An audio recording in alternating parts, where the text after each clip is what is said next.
All right. What's good, people? What's good? About to randomly relate versus rants, no hate. All right, look. So, somebody asked me, having this conversation over here, right outside of Mo Southwest. So, somebody was just asking me, like, what would you, as a friend, really, and he was asking me, like, if somebody lied to you to protect you, could you forgive them? And basically, I said, okay, it depends. I said, well, yeah. I mean, it's levels to this. It's, everything's not the same, exactly the same. So it depends on the situation. And I'm not going to put his business out there. It's not like you guys know him anyway, right? But it's like this. Without detailing, let me just put it like this. If somebody lied to me to protect me from something, okay, to protect me from something, I could forgive that. I could understand that and reason with that. Now, his situation, after listening to him, is basically someone lied to you, not to protect you, but to cover up what they did wrong. And so, what they consider protection is, well, if he didn't know it then, when it first happened, there's no need for him to find out about it now. So the effect is, what that person actually did has him feeling like, I can't believe it. Like, no. So, no, that's not protecting you. And I know a lot of people go through things and they'll use technology on you and say, oh, I did it to protect you. You wouldn't understood. And no. When you have children, right, you teach your kids, hey, be honest, always think before you speak, and understand if you're going to do something that you know is going to bring a negative outcome, just don't do it. It's as simple as that, right? But then you turn around and then you don't practice what you preach. So, no, if someone told me, something like in his situation, and I find out that, no, they're just trying to protect themselves, then no, that's something completely different. You're not trying to protect me. You're trying to cover up for something that you did that you didn't want me to find out about. That was that. So you got to be sharp enough to understand what people's motives are. And it's not always clear or easy, especially when they try to play you like they know what you like and don't like, so they try to act accordingly when they're around you. But you have to have that understanding, that awareness, man. Like, you don't always know. There's certain people, yeah, they can fool you. But everybody does not have your best interests in mind. So when someone says that they're trying to protect you by doing something that they know that they shouldn't have done in the first place, knows for them. So people will cry, go through the sob story, I'm going through this and that, I didn't mean to, and all this crazy shit because they can't just say, you know what, I was wrong. I have no excuse, and I apologize, and I hope you accept my apology. They can't do that. So they simply have to resort to the technology, the mind games. And the thing is, when a person can't just admit that they were wrong, you're going to always have problems with that person, unless it's a thing where you're not really around them that much, because they're showing you no growth. They can't say, I was wrong. How do you get along with someone that's always right?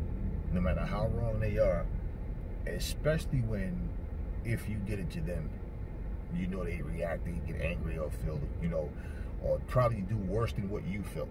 And basically, a lot of times we just accept things and go, nobody's perfect. Like when somebody does something wrong, okay, like imagine, for example, right, somebody take your car without asking, and then they have an accident, okay? Not even in the car. Let's say they hit a pole. No cops are involved, nobody saw it, whatever. There's no, but now you get upset, of course, like, why'd you take my car without asking, first of all? And you hit a pole. This is going to cost money. Why would you? Then you're upset, and they say some shit like, he who is without sin, let them cast the first stone. That's nothing but, I can't say I'm sorry. I'm too stubborn and inconsiderate. That's all that is. That's all that is. So that's the distinction of what I'm saying. Well, for someone who, like, just say, for example,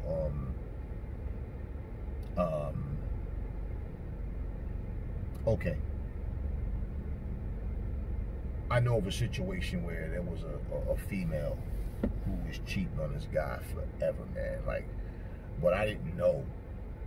You know, I had a couple of situations where I had a friend who was married to somebody or dating someone who I didn't know that was the person they was with, but I knew that person was messing with someone else. Just wasn't able to connect the dots because I didn't know. But situation where guy came home and his girlfriend was gone. She basically had nothing there but clothes anyway, and he didn't know where the hell she was, and never heard from her again, never saw her. He's like, what? And the thing was, I saw her, and she was standing there kissing this guy. He's just hugging her and squeezing her butt and all that. And it was one of those things where, like, I'm like, wow. And when that happened, I went on vacation. He actually went away, as well on vacation. But it was like basically he was traveling with his job.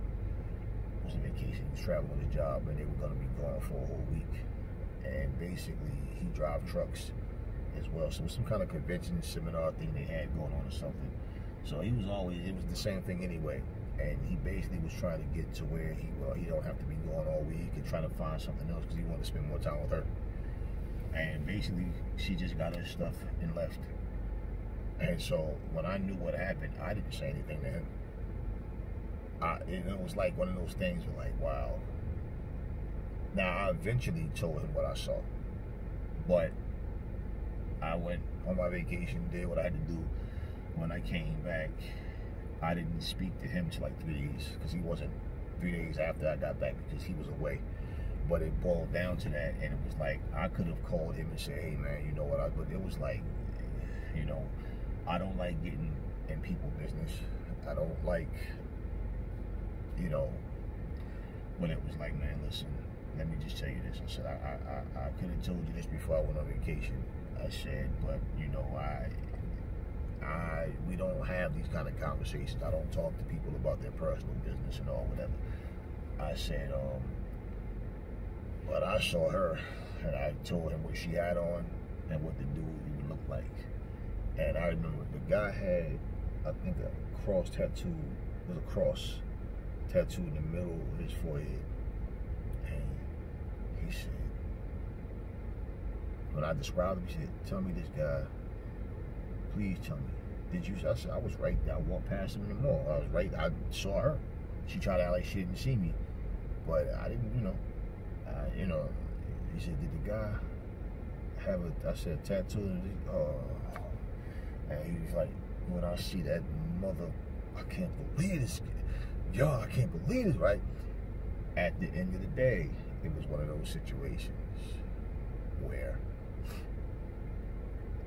I'm not a chatty patty, so I don't like to, but it was like, I got that out to him, and he understood that, hey, look, I had things I was doing, and I really wasn't trying to, really indulge in that. But it's like, it's not something that I just hit it, and this years went by, and one day I go, man, I never told you this, but now in that sense, if I didn't tell him what I did, I probably would have never told him. I wouldn't have. Just for the simple fact, like, if I didn't tell him what I did tell him, because when I saw what happened, I was on vacation for 2 weeks. And then when I came back, like I said, I was like 3 days after I came back, because he was away. But yeah, I mean, it was like, wow. You understand what I'm saying? So it would be one thing. Now, this was me just trying to, like, I really was just minding my business, actually. But I eventually, told him, because he was just like, I can't believe it. I don't know what happened, man. He said the only phone number that I have is her mom and one of her brothers. He's like, and nobody's answering their phone. It's like, and that's when I just, where I looked. And that's when I told him. And it turns out that the guy that she was with was supposed to be a friend of his. I don't know him. And me and this guy, we were always cool. we met when we were already, you know, big boys. We wasn't kids. So it was just, but it was like, you know, we were cool, man. And, you know, there's certain things like me, I don't get into the theatrics of things, man. So I'm to myself, really. I don't, you know, when a person tells me something, I don't comment on that person's, yeah, you know, this and this and this. I just hear your story. And I don't want to add fuel to the fire. I mean, you're expressing what you expressing, you know, that's that. But one thing we never talked about was like his relationship and stuff. I don't do that. You know what I mean? So it wasn't no thing where I felt like, yo, you know what I just saw? It was just like, wow, I just mind my business. And also there's been times when like people have went to other people and said, hey man, I just saw your girl, I just seen your man, and they get mad at you, even though, for telling them what you just saw. So I've seen all of that happen too, and it was just like, you know, I was just minding my business, but he understood, you know. So yeah, it's like, if it's one of those things where years and years went by and then I come out, no, because the truth of the matter is, I wouldn't want to know. I wouldn't even care at that point, whatever. But yeah, so there's a big difference between someone trying to protect you versus someone trying to protect, you know, the secret of what they did. And that's basically what that was. So anyway, that's all I want to say on this video. Catch y'all on the next one.